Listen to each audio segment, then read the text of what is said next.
Why do we have to die?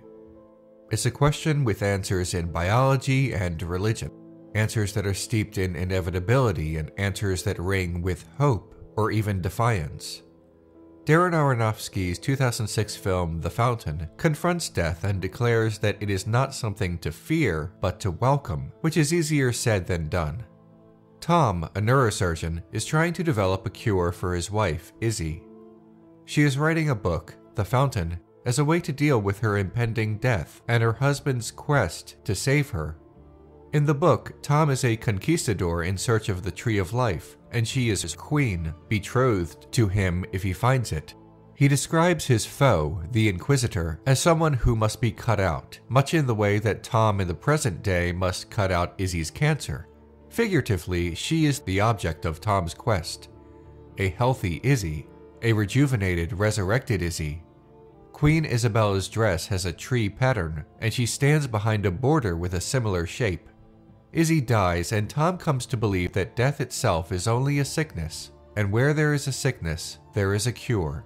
We jump ahead about 500 years, and Tom is still alive, perhaps the last man in existence. Tom of the future travels to the past, suggesting Izzy's story may be a memory of a past life.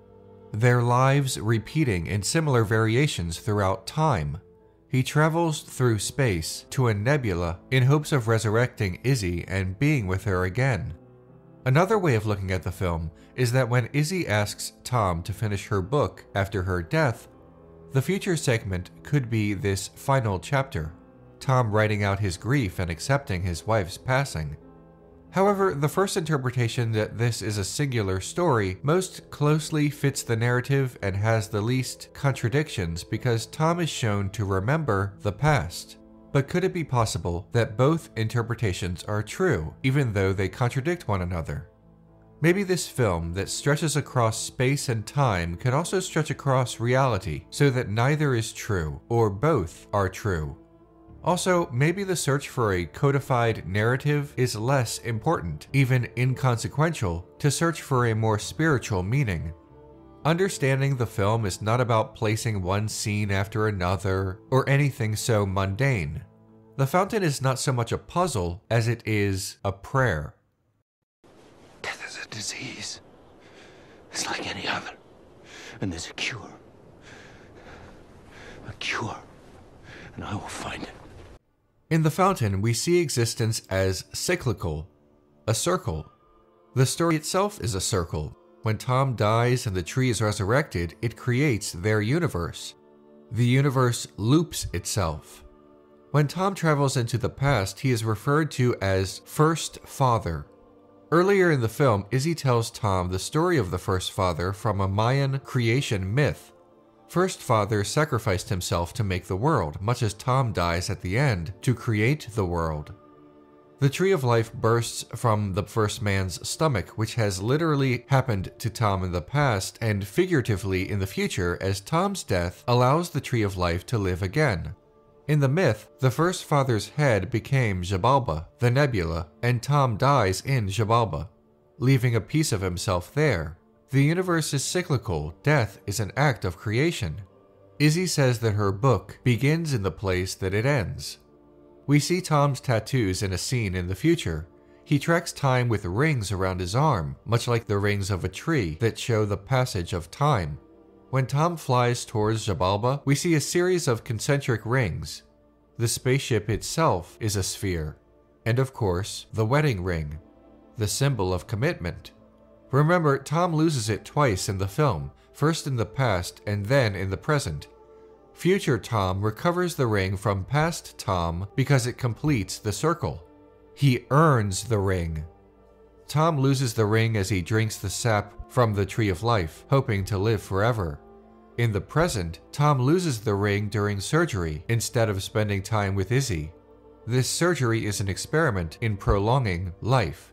So in both instances, Tom loses the ring as he searches for immortality.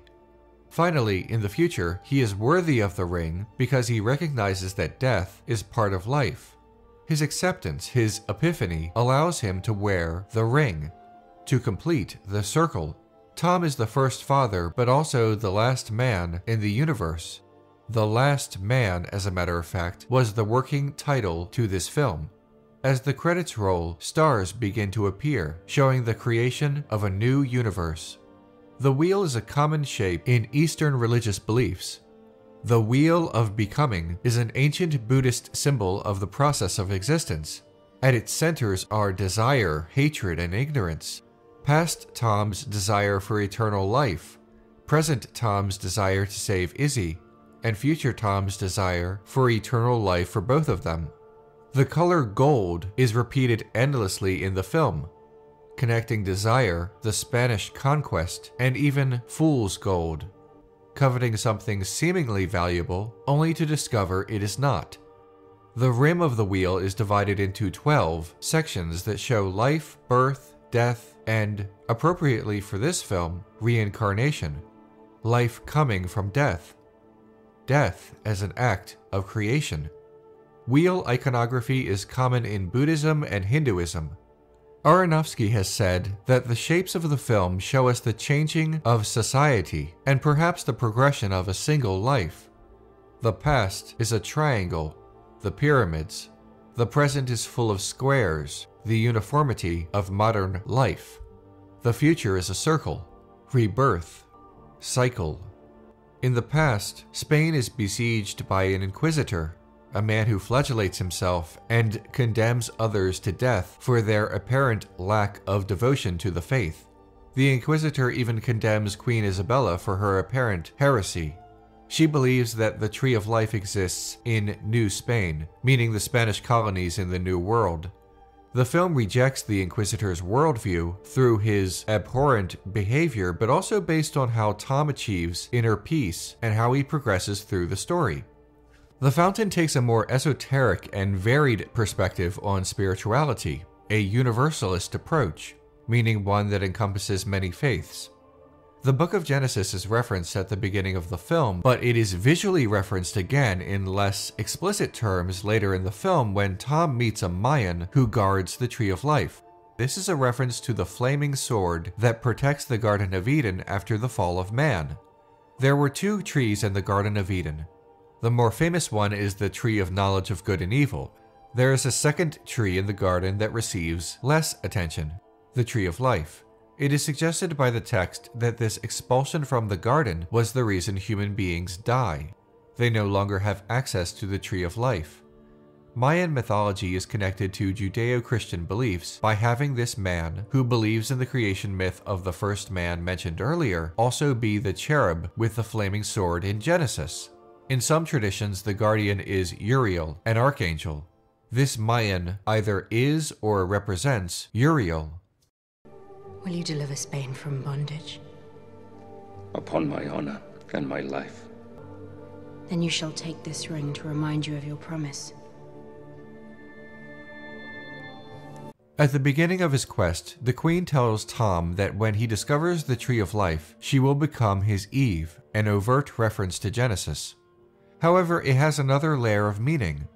Remember, Tom is not able to wear the ring in the past, thus not becoming Adam. He is able to wear it in the future at the very end. So the Queen's words are prophetic.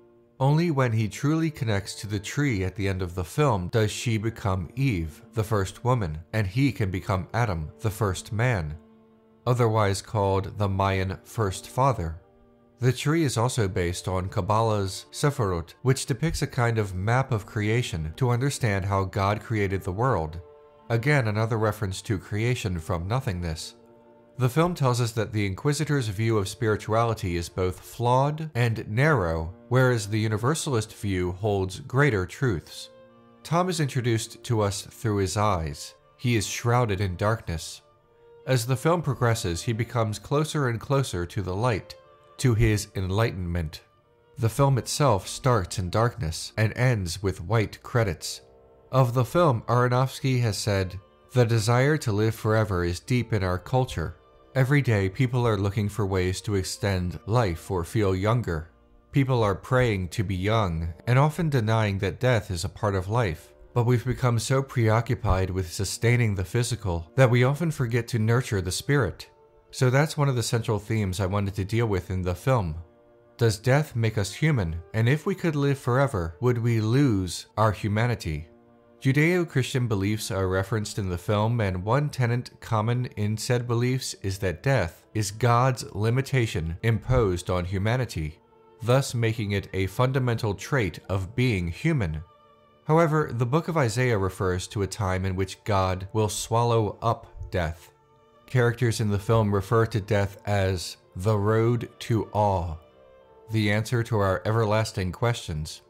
Peter Matheson, a writer and a Buddhist priest, once said that his ambition was to die the way a ripe fruit lets go of a tree, death as creation, the most prominent theme in The Fountain.